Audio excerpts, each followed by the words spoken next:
wayengukhoji weMamelodi Sundowns, aphinde abe ukhoji wayo-ke iGolden Arrows, waqeda nje ukuyishiya kule sizini endlule esibuya kuyo.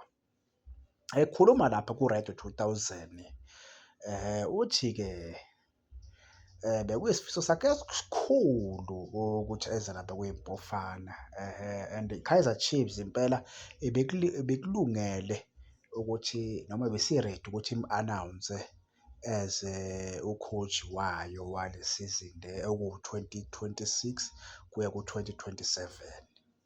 Othi-ke yena-ke ebeseme ngomume ngoba phela yonke into futhi bese kukhulunyiwe ukuthi akazi kubani-ke lo owamvalela ngaphandle noma wa-block i-move yakhe ukuthi aye lapho kwi-Kaizer Chiefs, uthi akazi.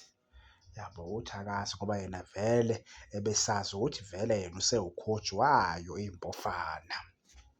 Yabo, so ukuphawula kwethu-ke sithi thina kubani-ke ongavalela ingwenya ukuthi ize lapha kwiBafana, asazi.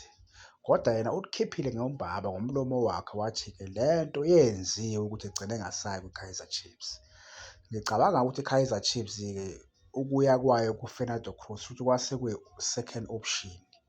Yabo, kwase kuyi-second option ngoba njengoba esho nje uManqoba Mnqitha ethi khona umuntu owa-block-a i-move yakhe ukuthi angasayi kwi-Chiefs. Yabo, futhi i-Chiefs ibisilahlela lapha ku-Cruz, ku-Fernando ibisilahlela ngokubuka kwami.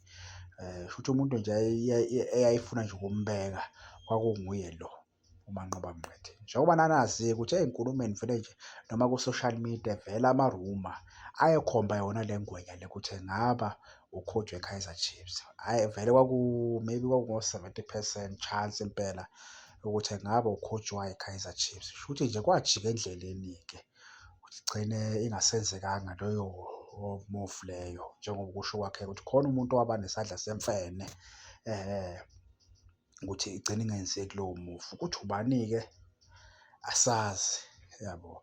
So ngicabanga ukuthi bekuyoba kuwukhoji o-right kakhulu ngoba abafana uyabazi, abaningi abadlala la eMzansi uyabazi. So bekuzobe nje kuyi-idea e-right ukuthi sithole yena, kodwa akusenzekanga-ke lokho mfka Manqoba. Sithi-ke eish, sikhala kanye nawe Mbhemu, sikhala kanye nawe singabalandeli beyiMpofana. Sithi eish, alehlanga lingehlanga mfowethu, akusenani, sodla lokho esinakho, yabona.